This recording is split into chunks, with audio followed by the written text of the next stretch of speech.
Good late morning or early afternoon, soul family. This song playing, Had I Known How to Save a Life. Interesting. It's talking about somebody speaking to a friend who was dealing with addiction or depression, and they worked with him for a very long time, and I guess it's either addiction, depression, or an illness, and they ended up committing suicide. And I didn't want to talk about that, but it's come up now. For this to come up just now, right when I decide to do our reading, is really intriguing to me. I saw this in a dream 2.5 years ago, and they showed me people in my twins' family, so it was really upsetting to me. And then it happened this morning, and I was hoping that it was a symbolic message, but I don't know. My heart goes out to anyone who's dealing with a death, a sudden death, whether this is a death of a relationship or a death within a family. But the message that Spirit gave today, and it keeps coming over and over, is just let yourself be. Sorry, why are things not clear? Because things aren't clear right now. And that's why Spirit wants you just to let yourself be. Just allow things to be as they are right now, whatever is going on. Allow Spirit to make it become clear. Accept things as they are. What is in your hands to change if you are wanting to. When things are not within your hands to change, allow it to be. Whew, that's heavy. I'm sorry it would begin this way. But everything happens for a reason, even when we don't understand what that reason is. I am working right now. I've been super busy. That's why it's already past noon, and I'm just now... let's let you guys look over there. Just now getting around to this, and I'm hoping I'm able to get at least one of the messages out for us today before the phone rings, but I'm not going to say no to the phone ringing. I need it. So I'm saying thank you for the phone ringing. So I went and I got Panu new food, and he hasn't eaten it. So I don't know. I got pellets that will sink, and if he gets hungry enough, maybe he'll go down and eat, but he's not eating right now, which means somebody's not taking in the nourishment that Spirit's giving. They're afraid to move forward, or they're being stubborn. I feel like they're being stubborn. That's what I'm picking out. It's not that the food isn't in front of them, but they're being stubborn. So you just kind of let them be, right? Just let yourself be. And I got to tell you, I went to sleep last night holding all of my crystals, like I said, right? And it was overload. It was too many crystals to hold. I think there were too many intentions, and my dreams were all over the place. So I thought, no, I'm putting them away. And I said, what I'm going to do is I'm going to hold on to this one. I want the phantom to appear. This is the phantom crystal, right? The phantom Lemurian crystal. I held on to this, and I held on to my amethyst. And I dreamed with my twin. Woo, babe, did we have dreams? And I know he knows them because they were amazing. It was amazing. He was remembering the last couple times we were together. And he was going through it like it was a movie, and it was pretty freaking awesome. And dang, I literally was woken up by Lily yet again, and that's because that's who Lily is. And I went back to sleep, and I went right back into the next dream, and it was like take off where we left off. And holy moly, granola, was it the best dream that I've had in a long time. So let's bring that into reality, will we? Woo! It's amazing. Okay, today we're working with a Crystal Oracle by Tony Carmine Salerno. And let's see what we have to say. What do you got to say to us? What do you got to say to us? Tiger iron, baby! And look who's right here in front of us, the tiger. Tiger's been showing up a lot. I had a friend write to me today, and I sent him the post that I got at 10:10 because I had a message from Spirit, and it was like, bam, here's the gateway. Spirit's asking us to walk through this gateway. Walk through now. And the main message was, go to whomever or wherever your heart is calling you to go right now. And the key word was safe. You are safe to go there. And it was an amazing. And he asked me a question about something, and it came about going somewhere right at the time that I was posting that. So I said, this is a message for you, absolutely. And I pointed to my clock, and he saw the cat's head, down here. He saw the cat, and he saw the money frog, and he showed, he says, the time has something to do with things. The animals do as well. And he sent me a tiger, and I said, I'm the tiger. And here's my tiger iron. Now, tiger iron, interesting. This is what my tiger iron looks like.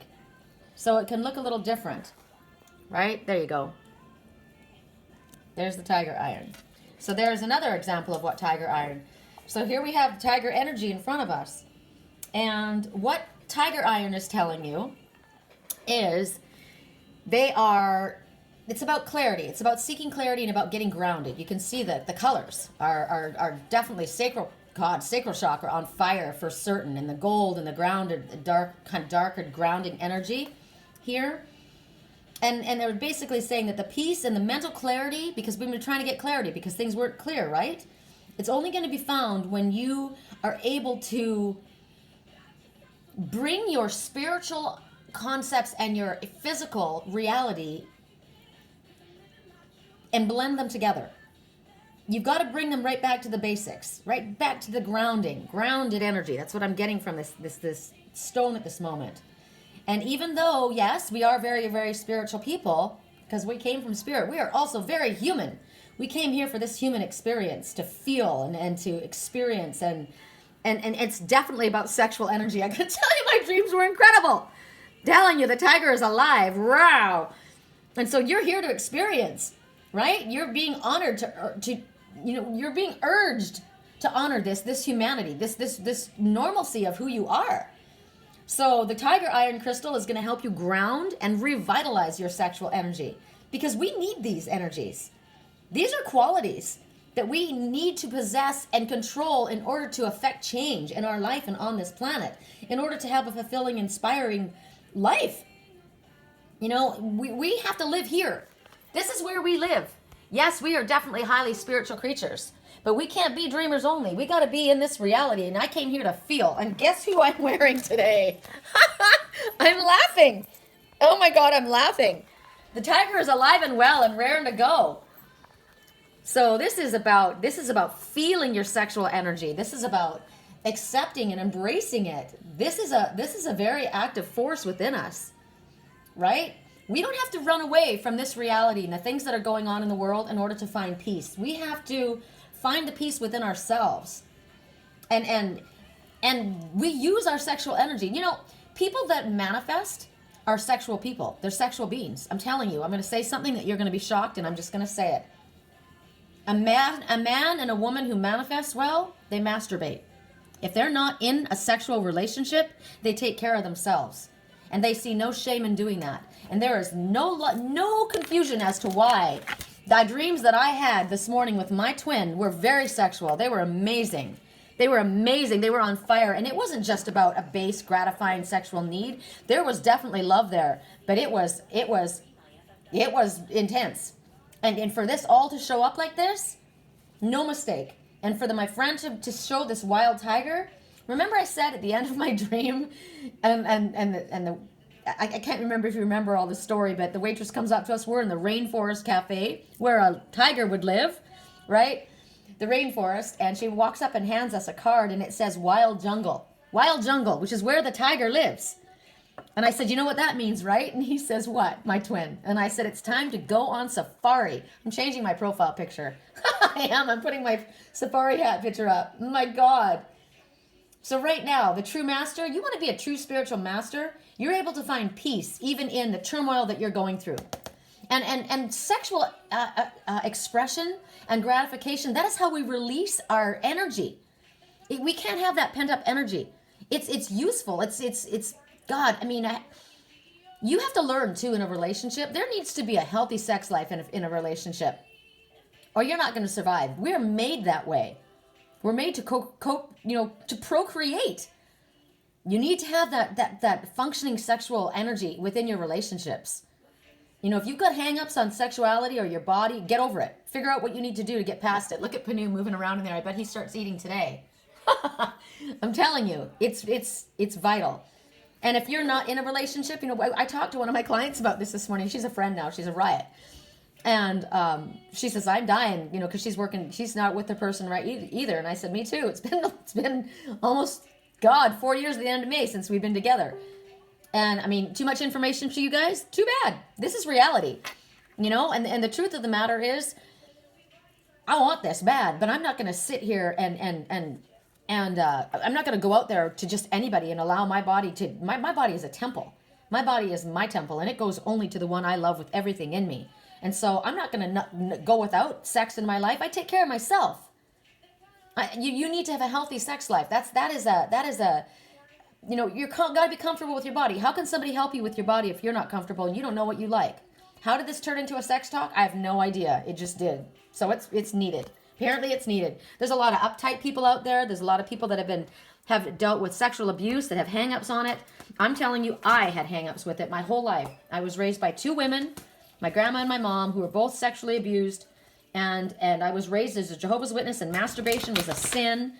You know, I mean, there were so many things that I was hung up on. And I had a couple of people in my life that taught me that sex was loving, and it wasn't wrong. And, you know, whatever you do in the privacy of your own home, as long as it is an honorable, loving manner between the two of you, it's nobody else's business but your own. Numb. One more card. I don't know where this is going to go. Woo! Dang. Oh my God, you guys. Love, love, love. Now, was I on or right? I said last night, rutilated quartz, and I went to sleep with my rutilated quartz, and dang. You know, maybe it was working. Maybe all the ones that, maybe I said it was on overload and I wasn't getting my dreams. Well, I guess it was doing its work, because I went to bed holding all of those. And there's my twin's little initial right here, right? I went to bed holding all of those things with my intention of connecting with my twin. And here we get again the same messages we got last night. So for anybody who hasn't heard the message, let's reiterate really quickly.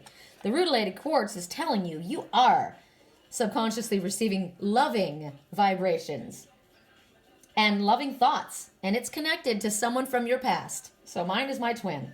And whatever episode or conflict that hurt you guys emotionally, it's being healed. And it's being reconciled. And it's being done so through forgiveness and love. And it's unconditional love. No matter what it was, there's love there. And love can heal and will heal anything. So over the coming days, what do we have happening? We find ourselves thinking about the other, thinking about the situation, and sending these loving vibrations back and forth. And we're reciprocating that love because we're not doing it on our own. I was receiving those vibrations. I saw my twin. He was literally going over the whole story, just like I was, but he did it in a different manner. It was awesome. It was awesome. You know? And this is a mutual exchange of loving energy. All these past wounds, they're energetically being healed. And any negative attachments that were there, they're being sent away. It's all going away. First song I heard when I turned on the radio was I'm Bringing Sexy Back. And I said, damn straight you are. You already brought him back last night. So here you are, you guys. Whatever this means for you. You know, may not be all sexual in nature for you. But that, you know, sexuality, and I said this to somebody else. Sex, sometimes women get it wrong. You know what? Sometimes men aren't really good with their words. Sometimes they don't know how to say the things that a woman wants to hear. Maybe they don't know what a woman wants to hear. But this is how they express themselves sexually. That's how I love you.